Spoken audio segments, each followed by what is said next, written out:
Good morning, Mr. Sajidi. Good morning, Mr. Gabel. We want to have a deeper look on a decision that we learned from the Prime Minister of Albania, Edi Rama. Yes.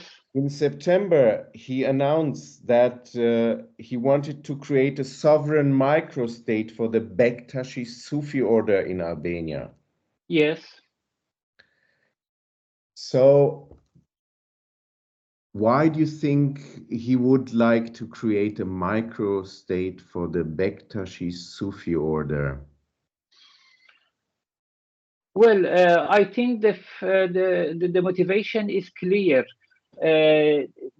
Albania during recent year was a successful model of coexistence among the various religious groups and ethnic groups. And now I think that Mr. Prime Minister is going to make um, framework, a reliable framework to preserve this coexistence and make a body protecting against the radicalization, which treats all the Europe and democratic societies. Because by announcing the statute of for Sufi order, they hope that they can preserve the values of the peace and friendship and humanism. Because anyhow, the Bektashi Sufi is one of the Sufi orders who are loyal to these values, and they think that they can pose or expose another model of Islam that maybe too much people don't know, just simply don't know that such a model exists. I think that just is a strategy against radicalization, briefly. Okay, thank you very much. Please let us get a bit deeper into the question, what are Sufis? And then in the aftermath, we will look into the questions, what exactly are these Bektashi Sufis? Mhm. So first, explain to us what is Sufism? Sufism, the answering is not so simple. But first of all, I have to say that Sufism is a technique and not a belief. It's very important. Sufism has nothing to do with any religion.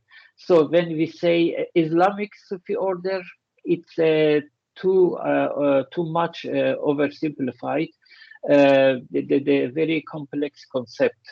Uh, when Whenever or whoever ask ever that who am I and where I come from or to where I will go, these questions, and then he tries to find an answer for these questions, then he has entered in this in the framework of Sufism, because Sufism try to find some answers to these fundamental questions that maybe I think that always the people can ask from themselves. To answer this question, one must really embark on an inner journey, should focus inward himself, and usually uh, there is an self-discovery, and this self-discovery has various techniques. The techniques, I can say that, for example, breathing techniques, combining with the focusing on inside, on inner world, and combination of these makes various models that makes various techniques of the Sufis. But the essence is the same everywhere. Overall, is the same. I mean that the Sufis in Indian subcontinent is as one in the Middle East. Uh, when we see that the Sufi, for example, when we say that Islamic Sufi order, it means that because anyhow the Sufis, the seekers for the truth, they reside in the societies, for example, Islamic societies or Buddhist societies. They get color of these societies, and anyhow, because they are not fight with their societies, they want to have a good deal with them and safe deal with them. That's why maybe they get the color. But the essence, I mean, that the nature of the Sufis has nothing to do with any religion. But what we can understand is that according to the teachers, the Sufi techniques can vary and can change. That's why we have various Sufi orders or Sufi groups or Sufi thoughts. But we have to know that the Sufi is focusing inside, combining with the breathing techniques. This is the general definition of the Sufis. The Sufi orders that they reside in Middle East, they have a common specification, which at the same time is the biggest difference between them and the Sufis in the Indian subcontinent. Usually, the Sufis in the Middle East make the concentration and focus on the heart and heartbeats.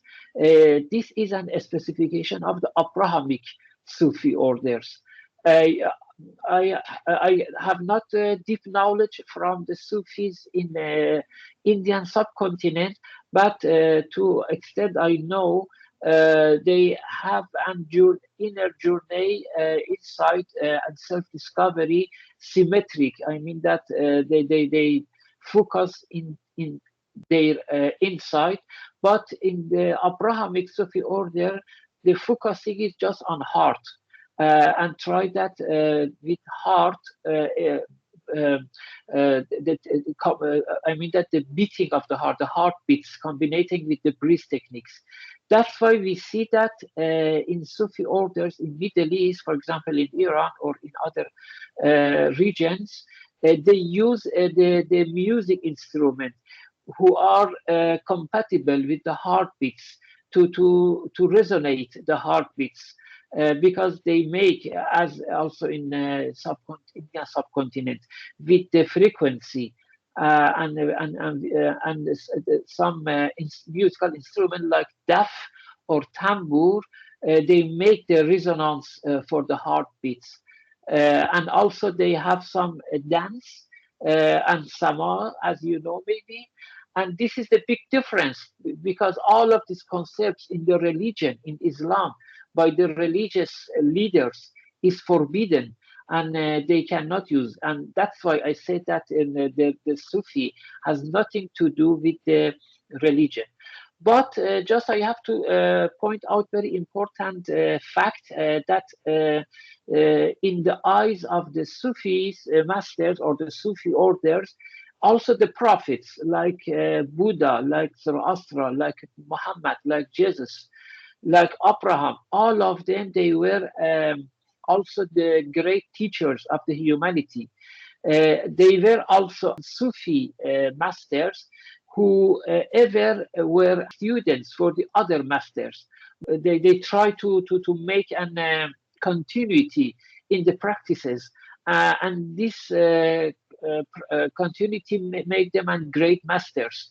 And they have transfer their thought and their techniques. They taught their techniques to their students, and the students also to their students, and so generation by generation is transferred to the later generations, to the Sufis.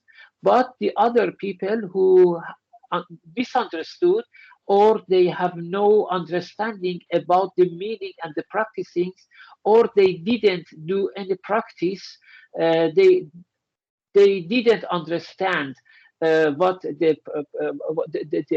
essence of the teachings of the prophets. That's why they make from themselves, they intervented some teachings and introduce as religions to the ignorant people. That's why most of these religions were made during the ignorance era, and that's why the Sufi orders they have no obedience from the religious leaders. So by definition, by current definition of the religion that we have now among the people, we cannot evaluate, we cannot consider the Sufis religious people, uh, because they have their own understanding, they have their own perception from the prophets and from the masters. That's why I say that the Sufi orders are not Muslim or anti-Muslim. They have their own religion. And as an example, I said that, for example, they use music or dance in their praying. That's why and from other side, these practices are forbidden in the for example, in the Islam, dance and music is total forbidden. Another difference that I can say to you is that the Sufi orders or the Sufi masters ask you to deep thinking, but the religious leaders ask you to imitate. So imitation before or against vis-a-vis the thinking is another big difference, a specification of the, I mean that difference point uh, between Sufi orders and religion. Another one is prejudice against tolerance. The Sufi orders, they have tolerance, but the religious leaders, they promote the prejudice, and this is, and it makes that hate. So it was actually the other difference.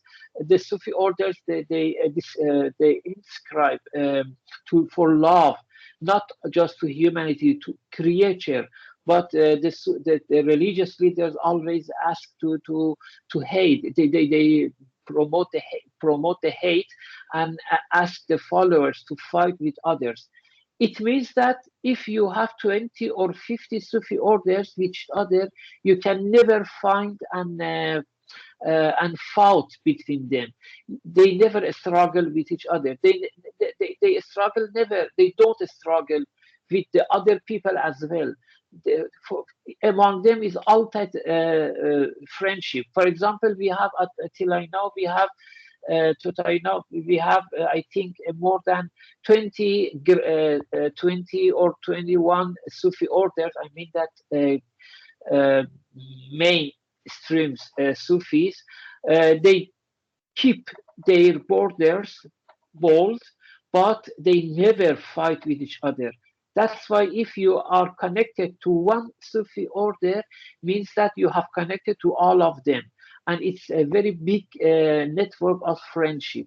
That I think that, and it's very important. But if you have, if you connected, for example, to Islam, for example, to one cult of Islam, maybe you have to fight with the others. You have to discuss with the others. You have to convince with others, and this is big difference.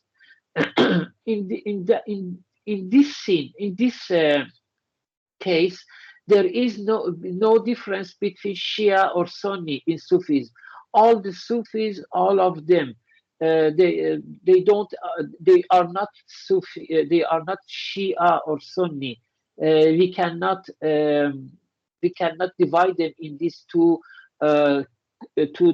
definition. This definition does not work for the Sufi. Of course, the people from outside try to categorize them to one of the categories that they know. But Sufi by self, they don't categorize themselves to be a Sunni or to be Shia. And I think that also always they try to avoid to be categorized by such categorizing by the usual people. But because from other side, they want to have any discussion, any fighting with the other people, they show a little bit tolerance, toleration against the people who use this categorization.